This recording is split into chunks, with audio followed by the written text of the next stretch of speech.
The Magician's Nephew. Here we are at chapter 12, Strawberry's Adventure. Look at Strawberry.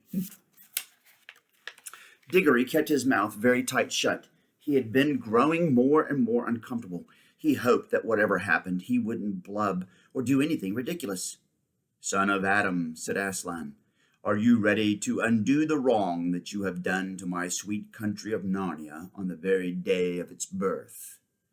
Well, I don't see what I can do, said Diggory. You see, the queen ran away, and I asked, are you ready? Said the lion. Well, yes, said Diggory. He had had for a second some wild idea of saying, I'll try to help you if you'll promise to help my mother, but he realized in time that the lion was not at all the sort of person one could try to make bargains with. But when he had said yes, he thought of his mother, and he thought of the great hopes he had had, and how they were all dying away, and a lump came in his throat and tears in his eyes, and he blurted out, But please, please, can't you give me something that will cure mother? Up till then he had been looking at the lion's great front feet and the huge claws on them. Now, in his despair, he looked up at his face.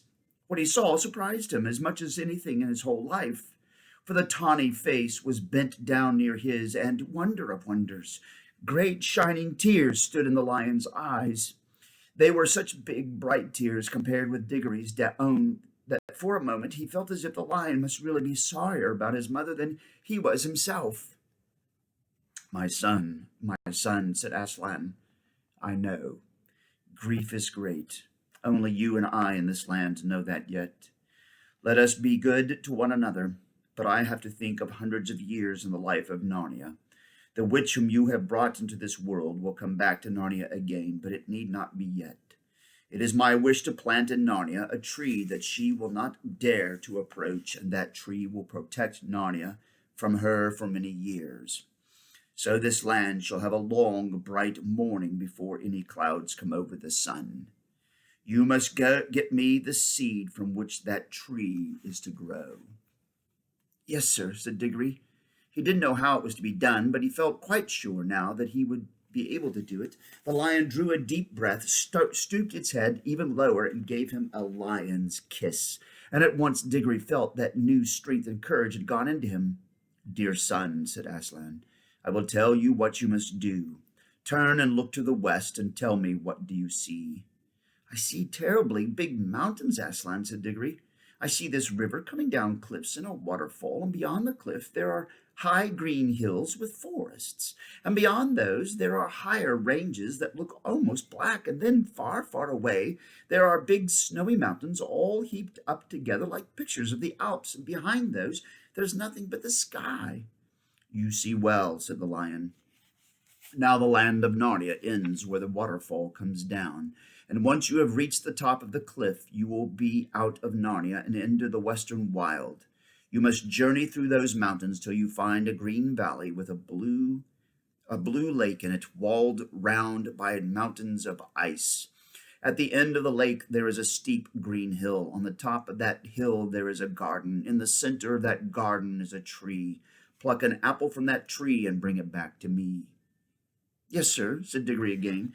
He hadn't the least idea of how he was to climb the cliff and find his way along among all the mountains, but he didn't like to say that for fear it would sound like making excuses.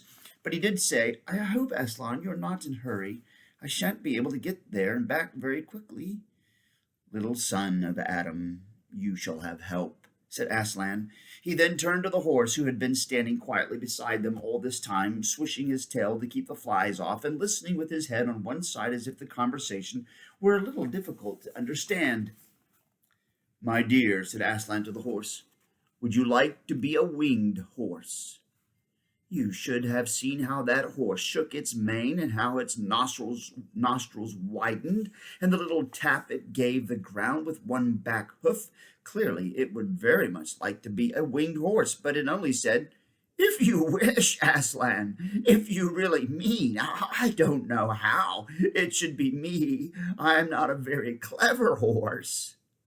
Be winged. Be the father of all flying horses, roared Aslan in a voice that shook the ground. Your name is Fledge.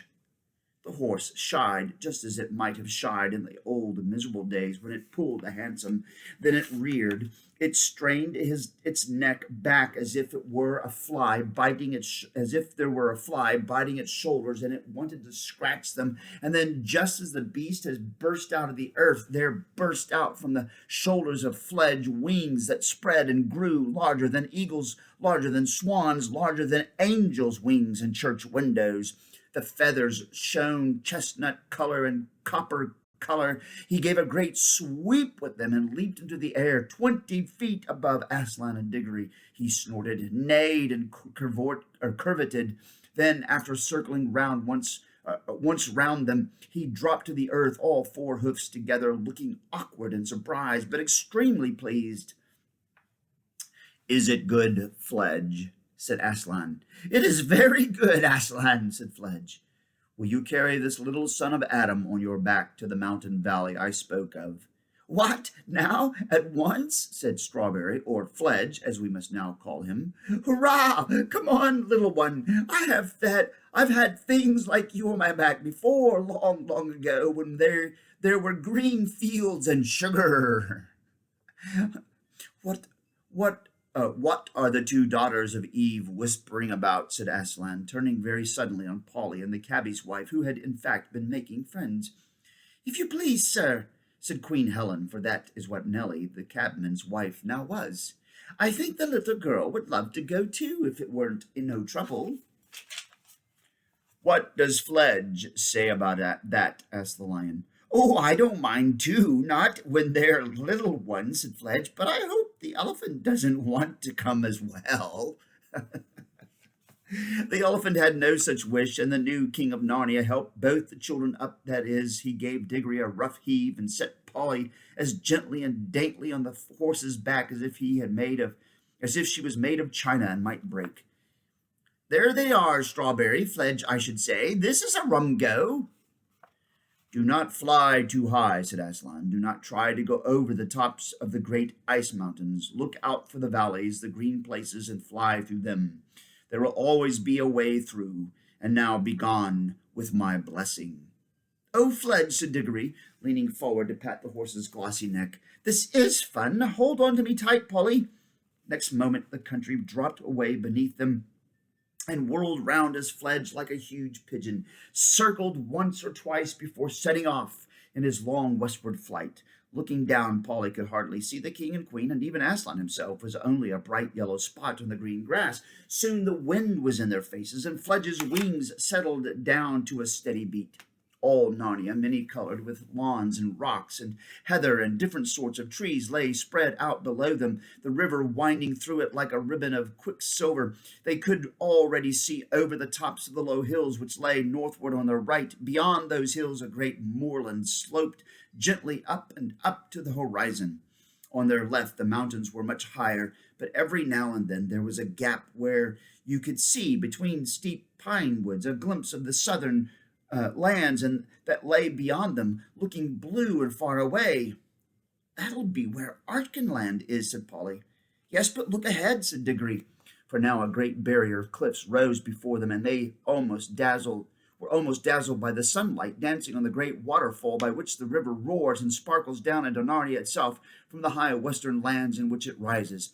They were flying so high already that the thunder of those falls could only just be heard as a small, thin sound, but they were not yet high enough to fly over the top of the cliffs.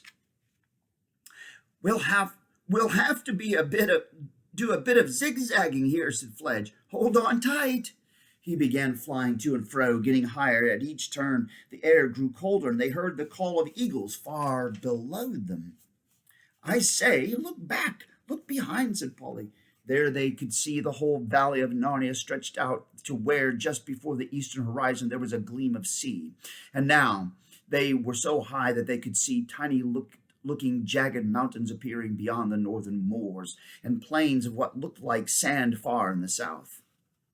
"I wish we had someone to tell us what all those places are," said Diggory.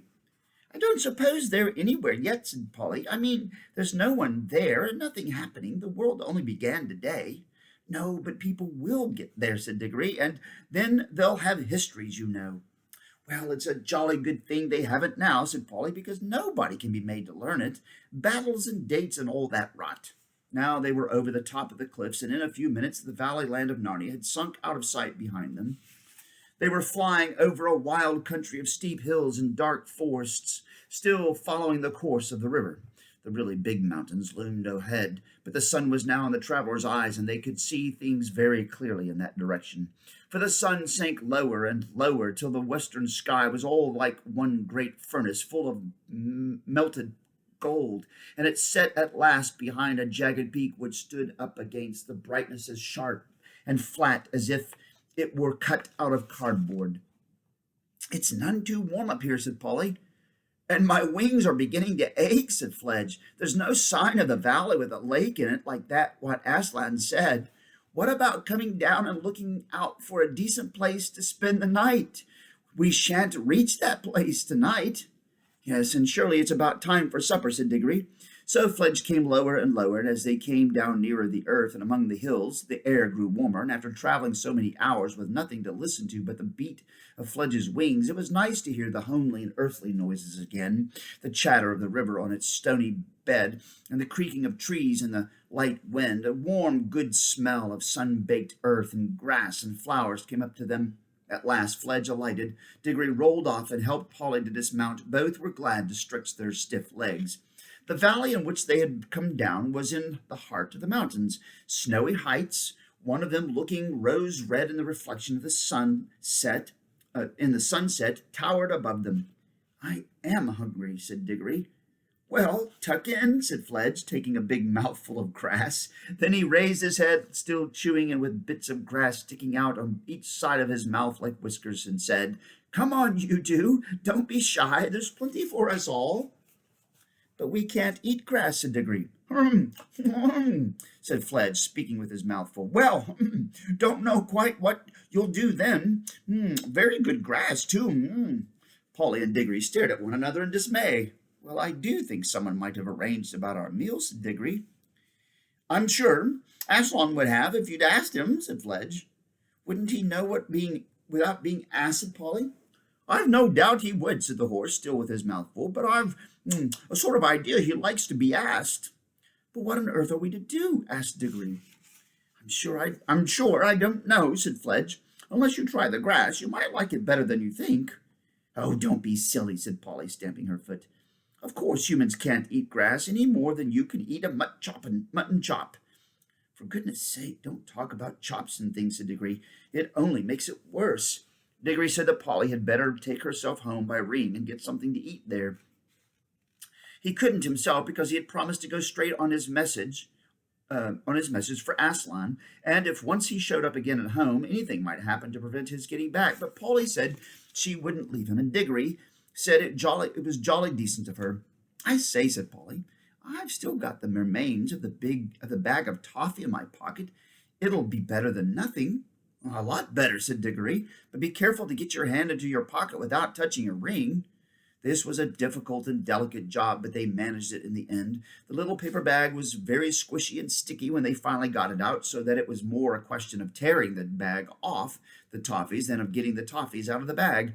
Some grown-ups, you know how fussy they can be about that sort of thing, would rather have gone without supper altogether than eaten those toffees. There were 9 of them, all told. It was Diggory who had the bright idea of eating 4 each and planting the 9th. For, as he said, if the bar off the lamp-post turned into a little light tree, why shouldn't this turn into a toffee tree?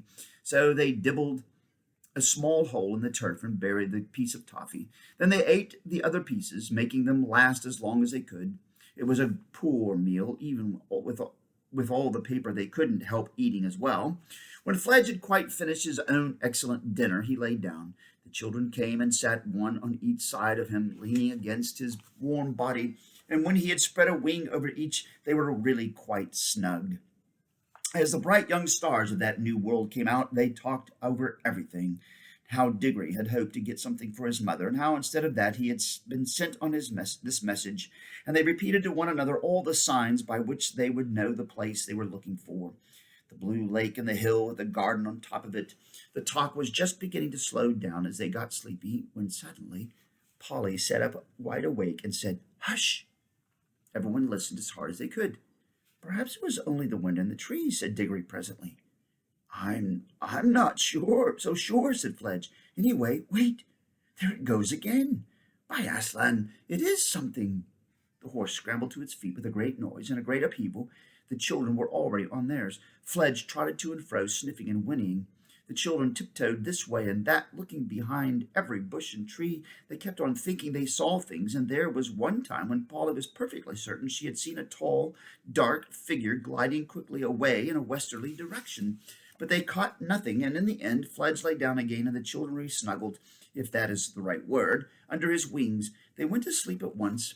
Fledge stayed awake much longer, moving his ears to and fro in the darkness, and sometimes giving a little shiver with his skin, as if a fly had lighted on him. But in the end, he slept too. Well, that's the end of that chapter. More next time. See you then. Bye.